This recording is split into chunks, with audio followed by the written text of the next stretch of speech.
Hi, everyone. Thank you for joining us at the Life in Motion podcast. We're glad you're here. Um, let's just introduce the host. I'm Noah. Hi, I'm Amaya. I'm Kristen. Amy. I'm Nora. I'm Harun. Awesome, guys. Well, today we have Denise Brown, our internship preceptor, and we're happy that you're here. So let's give it up for Denise. Okay, I think this is awesome that you guys are all here with me today. Thank you so much for inviting me to be a guest on your podcast, which is a huge hit, by the way. So congrats. Awesome, thank you. Yeah, we've been working hard, so You glad you have, could be yes. here. So just want to give an introduction about yourself to our listeners. How did you get into this profession? And I know you're a U of I alum, so Yes. can you talk a little bit about your background and, your journey? Yes, I went to University of Illinois and I graduated with an English degree, interestingly enough, in 1985. And I actually wrote for trade magazines. I wrote for a magazine for retail bakeries, which meant I actually went into a bakery at 3 a.m. and watched the bakers make donuts and cakes and torts. I asked them about their formula. That's the term they used for recipe. And I took photos and then I would write stories about what it was like to be in this bakery and their business angle and their marketing. And then I started writing for a convenience store magazine, and that was really boring and no one was reading what I wrote. So I thought there's got to be something different I can do with my career. So I decided to take a part-time job while I was looking for freelance writing gigs. And I started working with older adults in a little town in New Jersey. I lived out east at the time. And that's how I started working with older adults, which led me to working with their adult children. And once I started working with the adult children who were caring for their parents, I was fascinated by the caregiving experience. And it was so much great material that I just never stopped writing about it. And I'm guessing your background at U of I definitely helped, especially being a literature major. Yes. Yep. Yep. Yeah, it was actually a great background for what I do now, interestingly enough.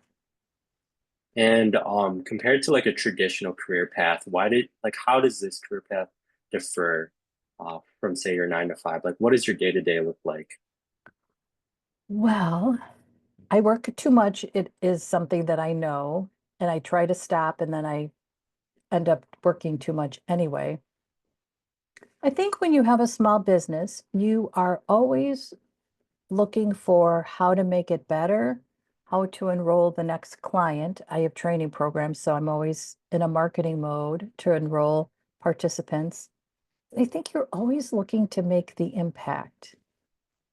And that's what drives you. And I think once you get that passion for making a difference and making an impact, it's difficult to tame it, so to speak, because when you help someone, you want to help someone else. And then you want to help someone else. And it's very hard to stop because you see the difference when you help someone. So, for instance, before we talked today, I was in a coaching call with a spouse who cares for her husband. And she was disclosing for the first time to me, I've been coaching her for 18 months, but it was the first time where she said, I just don't think I can keep doing this, which is a terrible thought for her to have. And then she said, and I feel so selfish saying that. And I said, oh my gosh, it's normal. She's tired of being the one who waits on her husband for preparing meals, for taking care of him, for everything really revolving around his care schedule. So we talked about what it's like to stand in her kitchen and have this moment of, I don't know if I can keep doing this, and how it just drains her of hope. And when you feel hopeless about life, it's very difficult to feel like I can get up tomorrow because I have hope. And we talked about how it's probably burnout that she's experiencing. So when we connect again, we'll talk about what are the strategies to help her with her burnout. When something like that happens, when someone discloses this really private thought that they're not going to just tell anyone, you feel like, wow, how helpful is it to have someone just listen? And it just makes you want to keep doing it and keep doing it and keep doing it. That's great That to was a hear. Yeah, that was a very long answer to what a typical day is. So yeah. I'll just like yesterday, for instance, I worked until 9 last night because there was a family caregiver who came into the chat room, and she is also really struggling. And so I spent an hour just talking with her one-on-one, so that by the end of our time together, she said, I feel much better. I'm ready to go to bed. And that was success, that she felt much better, relaxed enough to go to bed. So the day started probably at 7 and then it went until 9. No, it's amazing the work that you do. And I can understand how you try to like limit yourself with how much you work, but then also you're helping other people. And not only like do you feel good by doing that, but they then feel better. So it's like a mutual benefit type of relationship. So I can understand how I don't know, you just want to keep helping people and you have a really selfless career, which I'm sure we all really admire. I know you also mentioned you like gave like your last client some tips for like burnout and how to manage that. Do you have any tips for other people? I know burnout is like a common thing on like all different types of careers or people experiencing different things, whether it be like a student or a caregiver or somebody starting their first job. So what are your advice on burnout? Yeah, burnout is hard, isn't it? I think you probably have all experienced burnout and you just feel out of energy, out of motivation. It's almost like you start to say, why bother? And I think that is so hard when you start to say, why bother? Because then it's hard to find the answer. And I have found when I'm burnt out that if I do some kind of movement, it helps. For instance, if I go for a walk, I used to be great about swimming. This winter, I kind of got out of that habit, but I'll get back to swimming again. And I've been doing strength training. And if I go to a strength training class where, oh my gosh, I go strength training with my roommate from U of I. So so my roommate from U of I, we met in high school. So I've known her since I was 14. So we went to U of I. We were roommates all 4 years at U of I. That's amazing. Isn't that? And now I do Yeah, that's strength fun. training with her. So whenever I go and do strength training with her, it is all good for my mental health. I mean, my body feels good, but I'll tell you what, my spirit feels even better. So that has been something that I have figured out. If I miss strength training because she's out of town, for instance, I really feel it. So it seems like when I'm burnt out, I should rest. But what I found is if I'm burnt out, I really should just start moving. And if I can move in good company, like with Carolyn in strength training, then I feel much better. The strong body does lead to a strong mind, which I find is fascinating too.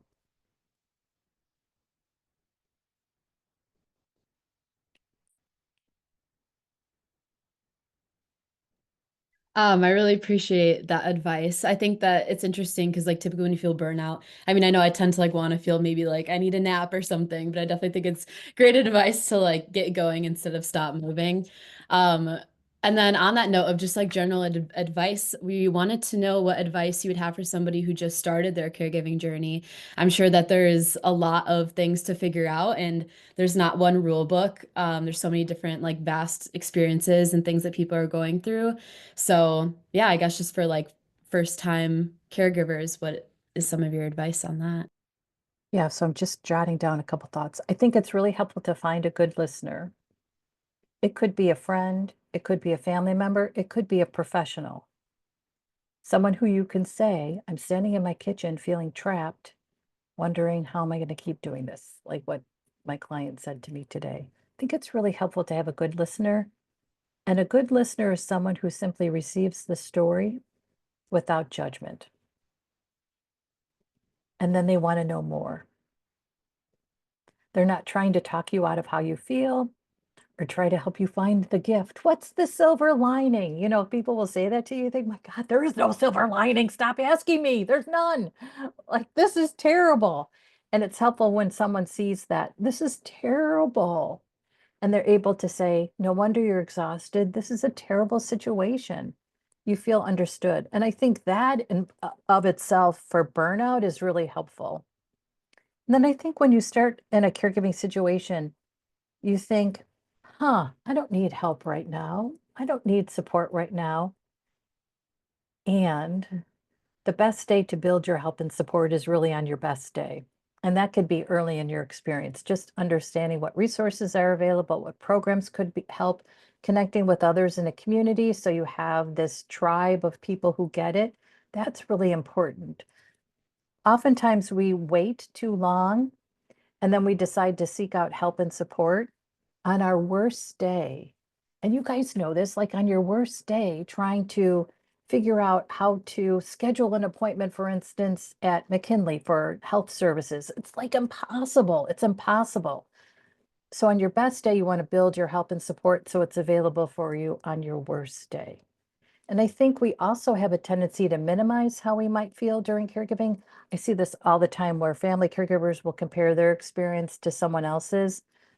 They'll tell me all the time, well, I don't do as much as what other people do, and I don't do hands-on care, so I don't think it's really that bad. It's bad. So don't talk yourself out of believing you shouldn't have help and support. Everyone in a caregiving experience deserves help and support. Everyone. Everyone. When you talk about being a good listener and refraining from making judgments, was that a skill like you developed, or was it something that you were kind of natural at? And if it's something that people don't have right away, what advice would you give to people trying to refrain from making like judgments about other people? So I learned about it when I went through life coach training in 2004.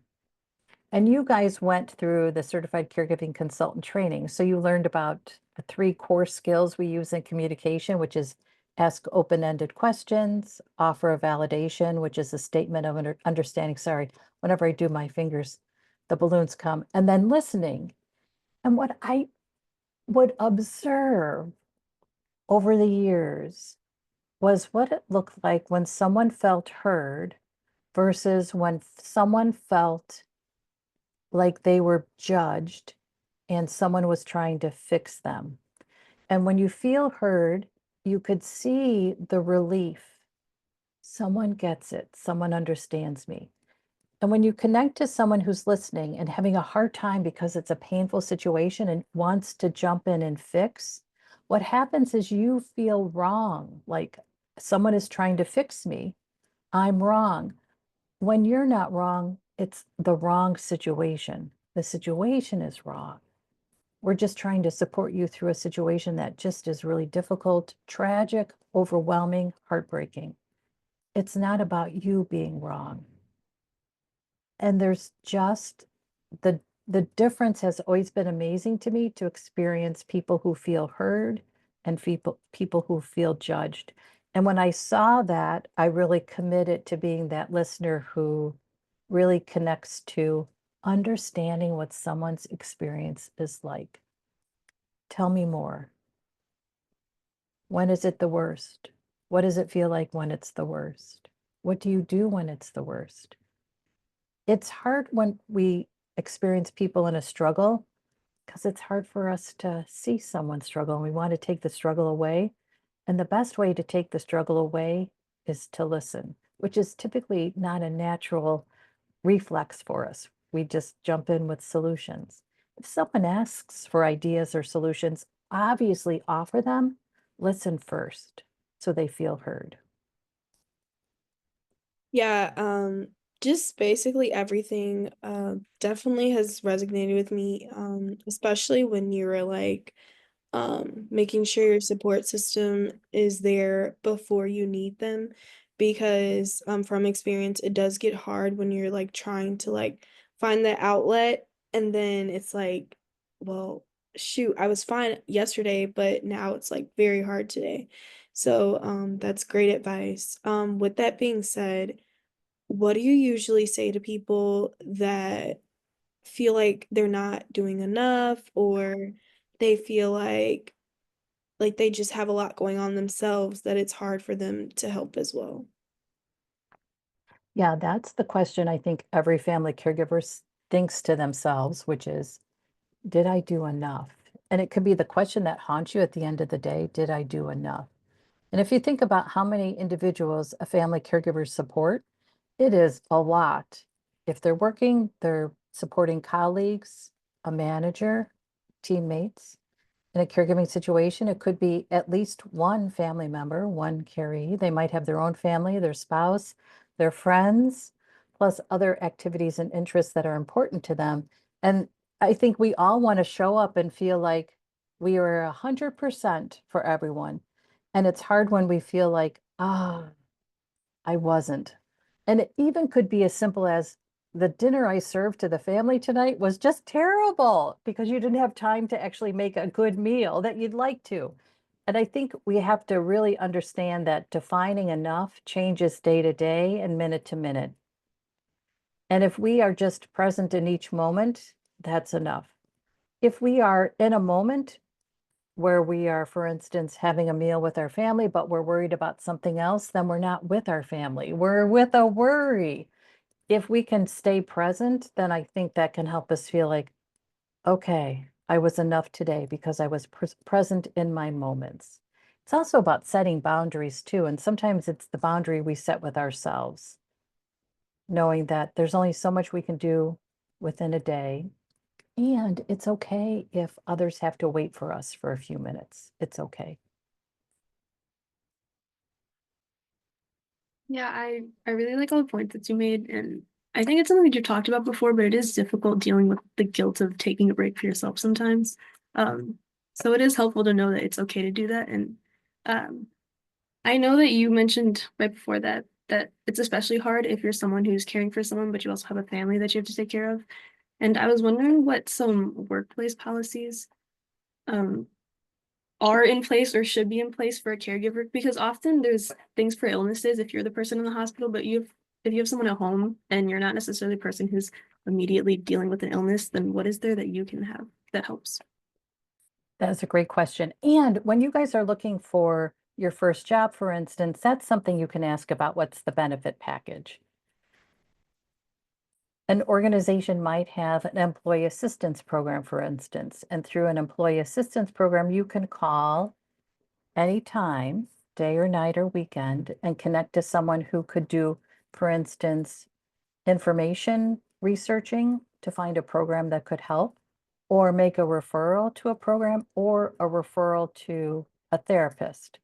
Some employee assistance programs have a certain number of free therapy sessions each year. It could be 2 or 3 free therapy sessions, and it's always wise to take advantage of that. There could be, oh, go ahead, Amaya, did you want to ask something? No, I was just gonna chime in and say that my job actually does something like that. But I mean, I work for a mental health facility, so I mean, they wanted to make sure that like you get the support that you need. So they have a program very similar. You get like 3 a month, 3 free therapy sessions a month, regardless of like whenever you need them. Just to talk about like work or your personal life. I think that's awesome. And typically the benefit is for an incident, so to speak. So for instance, if you're feeling really stressed out, you might have a certain number of therapy sessions you could use for stress management. If you are overwhelmed by caregiving responsibilities, it might be that there's 3 sessions you can use just for that. That could be a separate incident. So it's helpful to know the benefit and then use it. And again, it's using it before you really need it. So you're taking advantage of it. There's also family medical leave, which could be as much as 3 months of unpaid leave per year. There could be paid leave. And in the United States, paid leave does differ from state to state, and sometimes it even differs from city to city. For instance, the city of Chicago has a paid leave program that's different than the rest of the state. So it's also really helpful to understand what is available because of where you live. It's always good to know through HR though. If you, for instance, are employed by an organization that's headquartered in the state of Illinois, but you live in Indiana, you just want to understand how do the state laws apply in your situation. Organizations also have really been proactive about creating employee resource groups, and they are specific to a topic, and many are around caregiving. So the employees will meet once a month for a lunch and learn or a support group or a facilitated conversation, or they'll have a speaker. I've spoken at employee resource groups before, and they all really commit to supporting each other around family caregiving issues. And I think we're at a situation where so many of us are in a caregiving situation that a really smart employer will think through, how do I ensure my employees have the support they need in order to remain productive? And those are the employers, I believe, that are going to be the most profitable. Because if you don't understand that your employees are in a caregiving situation, it's going to be difficult for you to have good policies. For instance, I worked for myself for the time that I was caring for my parents, and I worked in the emergency room on my laptop at 3 a.m. I ran software updates on my laptop in the emergency room at 3 a.m. I got my work done because I just brought my laptop everywhere. So some flexibility might be helpful.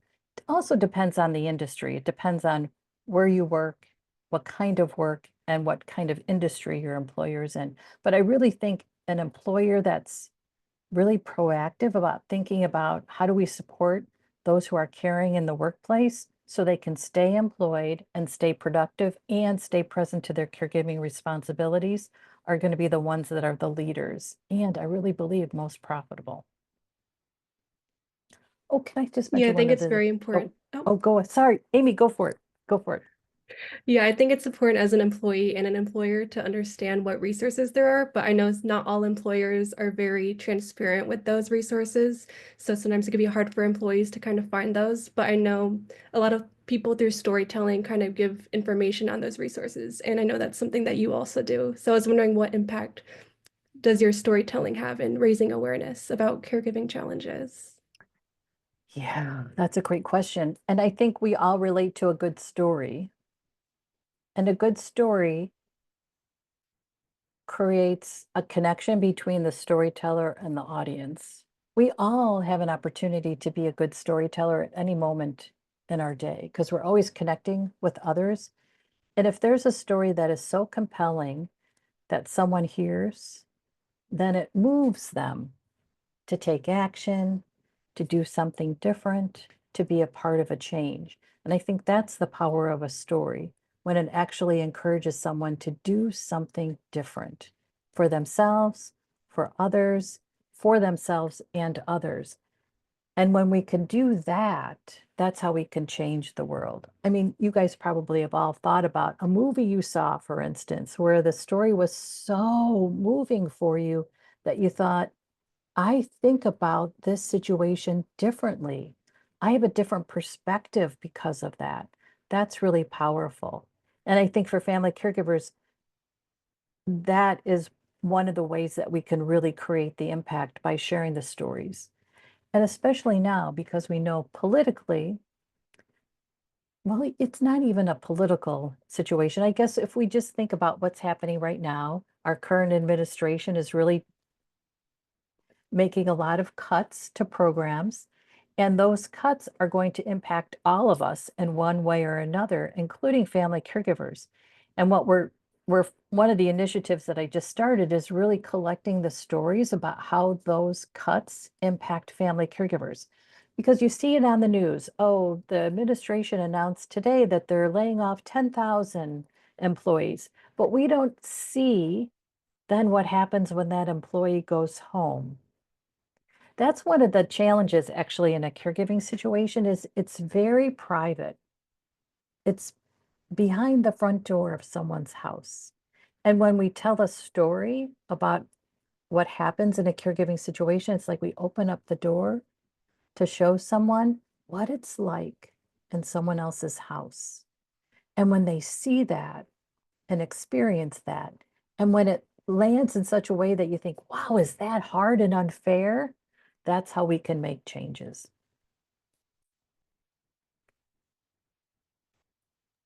Yeah, Yeah, so that's I really wanted to great that you're speak. doing that. Oh, Oh, really, you could go.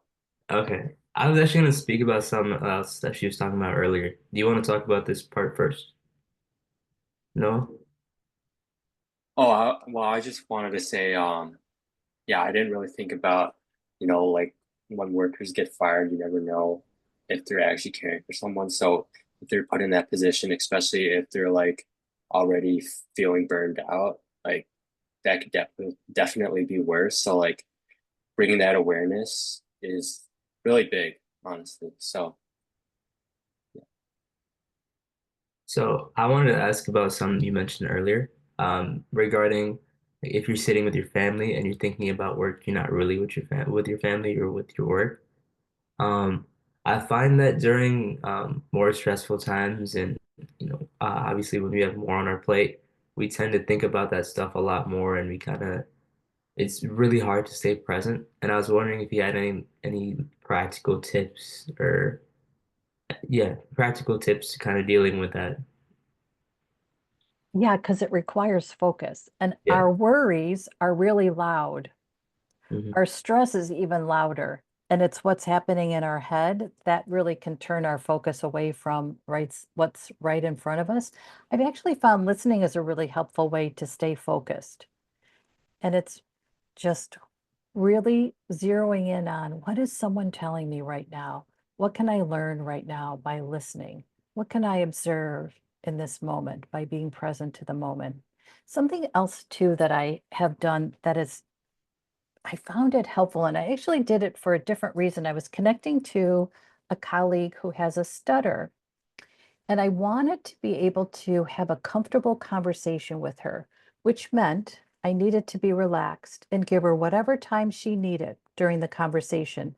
So I was very intentional about how I sat in my chair. So I sat back, I had my hands down. I didn't use my hands for anything other than just to rest next to me. And it was such a relaxed position that it was very easy to just focus on her and give her all the time she needed. And I didn't think of anything other than that. So it's been helpful for me when I'm starting to worry or stress out or freak out about whatever it is that I'm thinking of. If I really think about how am I sitting in my chair and really sit in a more intentional way, I can focus on who's talking. And if I think to myself, what will I learn in this moment? Then I'm really going to pay attention to the moment. And that can help too. That was a great question. I hope that was a helpful answer. Yeah, I appreciate that. It actually makes a lot of sense. Asking questions, it's kind of like keeping yourself engaged with what's in front of you rather than what's in your head. There you go. That's exactly it. It's a way to get out of your head. Yes. I had a question about how has the landscape for caregiving changed because you've been in the industry for a long time. So can you talk a little bit about, you know, how things have changed in the industry? It is much harder to be a family caregiver today than it was 30 years ago. We have a shortage of direct care workers, which means it's harder to find available, affordable help. And that shortage is in home care and in facilities. So when you're looking at options, it's hard to feel like there's a good option. There still are good options. I don't want to say that they're completely gone. It's just harder. And our direct care workforce shortage, which is a catastrophe now, is only going to get worse. So more and more individuals are aging with a requirement for help. And we're not going to have the staff that we need. We don't have the staff that we need now. And in 10 years, we're really not going to have the staff that we need. It's also harder because of how hard we work. We work all the time. We have a cell phone that keeps us connected to work all the time. It's hard to feel like we can take a break from work and manage caregiving. So I think the stressors just in our daily life are that much more intense that make caregiving harder as well. And then just with the shortage of work, the workforce is hard. And then now with funding cuts for programs, it's going to be really hard. What you might have relied on might disappear. It might go away. And there won't be, for instance, another option. And that's hard. That's hard.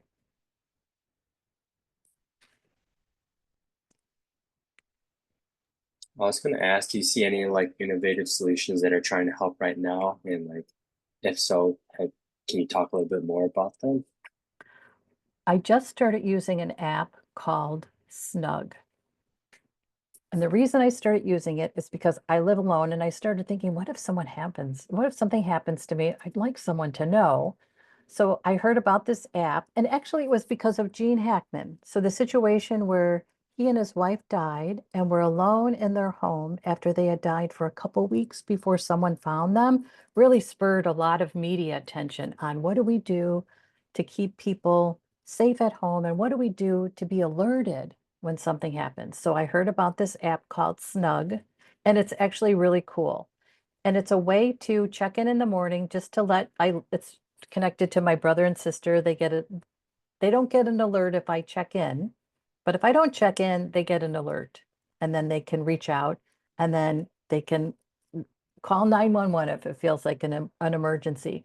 That has been a huge problem. How do we respond quickly for older adults or anyone who's living alone? And this app, Snug, which is free just for a daily check-in, is a great solution. So that's been helpful.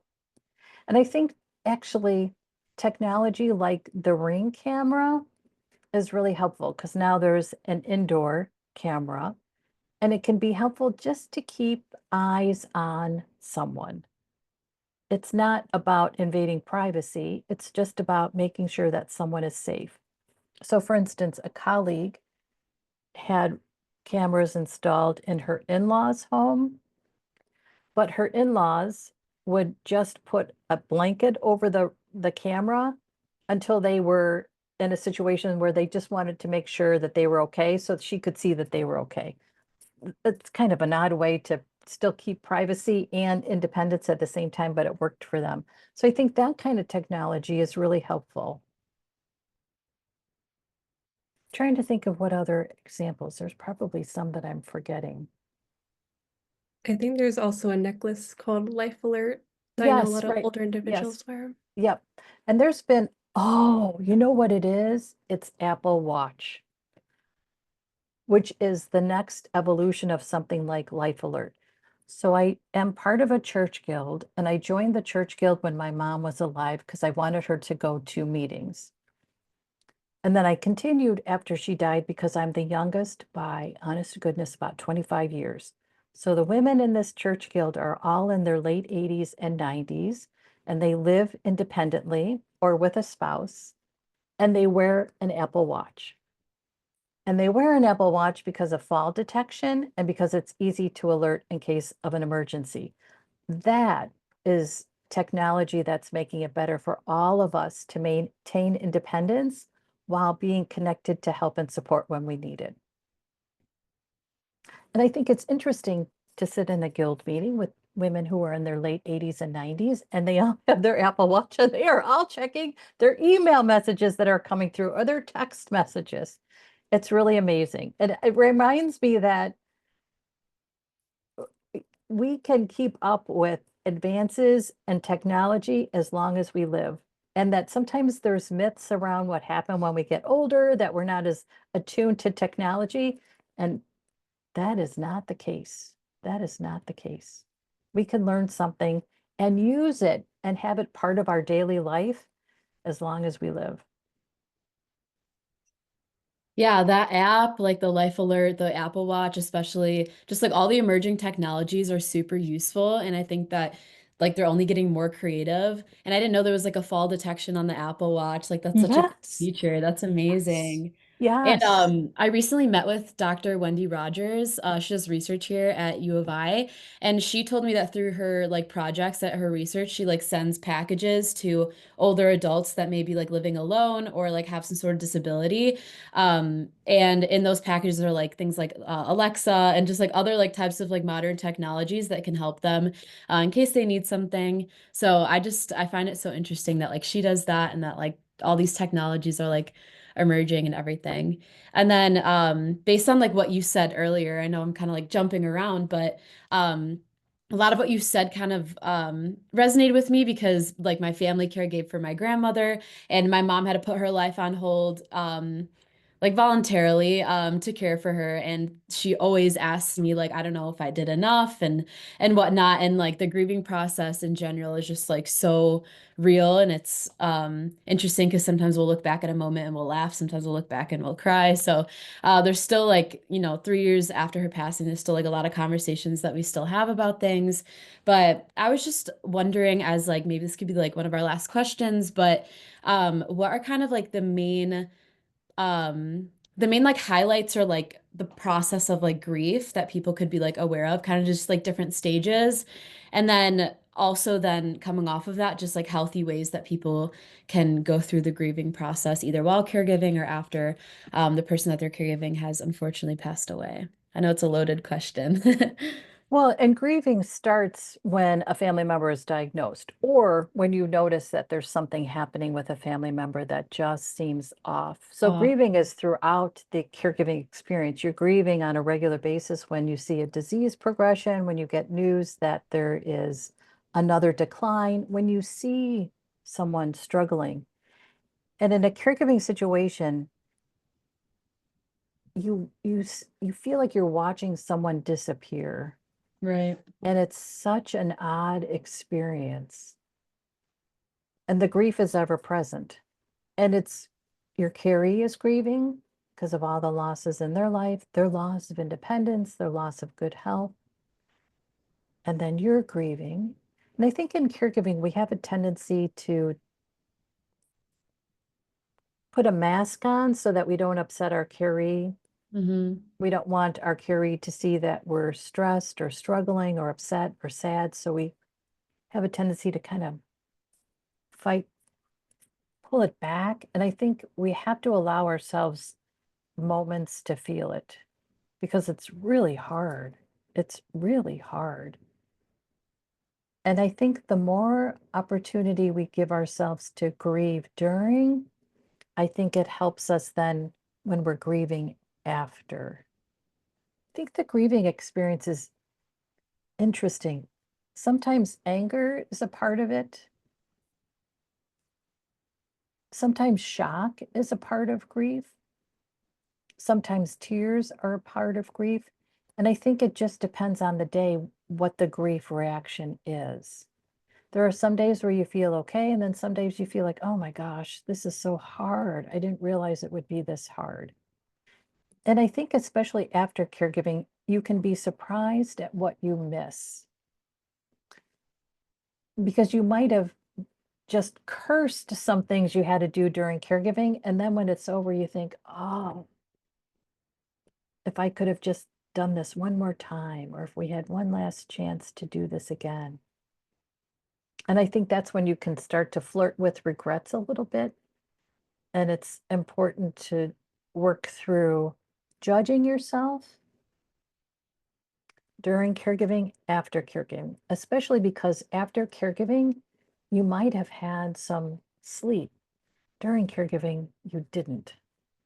And if you judge how you were then without sleep, when you have sleep, it's not a fair judgment. You can't compare the two. And it's important to think, I wish I would have done that a little differently or said that a little differently. That I think is just an inspiration to say or do something differently now. It's not about regret that you can't change what happened. It's about, I didn't do that then, but you know what, going forward, I will. I'll say this, I'll do this, I'll commit to this. Yeah, that's great. Just the grief process in general, like it's not linear. It's definitely very complicated and there are like many different stages. I know personally, after the passing of my grandmother, I was in denial for so long. And it was interesting because like I had such a large family, which was a great support system, but everyone was at different stages, but like we all still were like able to offer support to one another.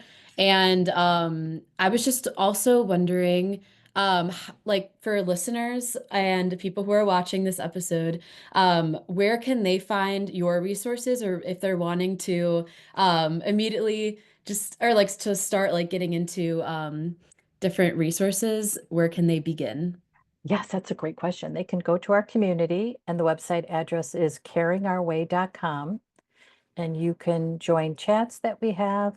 I post a daily good morning message. If you journal in the morning, you can use my good morning message. I do that Monday through Friday. I give myself Saturday and Sunday off. We have something that I call a Sunday question, where I have an intentional question that I offer on Sundays to help you set the attention for your intention for the week. And then we have different initiatives that are happening and workshops and special events that we'd love for you to join.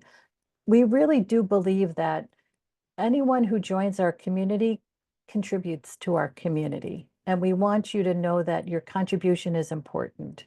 And we want to hear your story because your story is important. That's amazing. Yeah. Even from personal experience, I wish I knew about your resources earlier. I think it definitely could have helped my family and I through the grieving process. But yeah, so thank you so much for all the resources that you provide. And all the resources that you provide are all very valuable. And even if people just want to join the community for just a little sense of community and support, I would highly recommend it. They're great resources. So that's a wrap for today's episode. Huge thanks to Miss Denise Brown for talking with us and sharing all her wisdom and valuable insights. And thank you to all of our viewers and listeners for tuning in. If you found this helpful, please make sure to follow Life in Motion and share it with any peers, family, or friends that you may find they could benefit or have this conversation be really useful to them in their lives. So thank you everybody for coming, and we'll see you guys at the next episode. Thank you, everyone. Thanks, everyone. Thank you guys.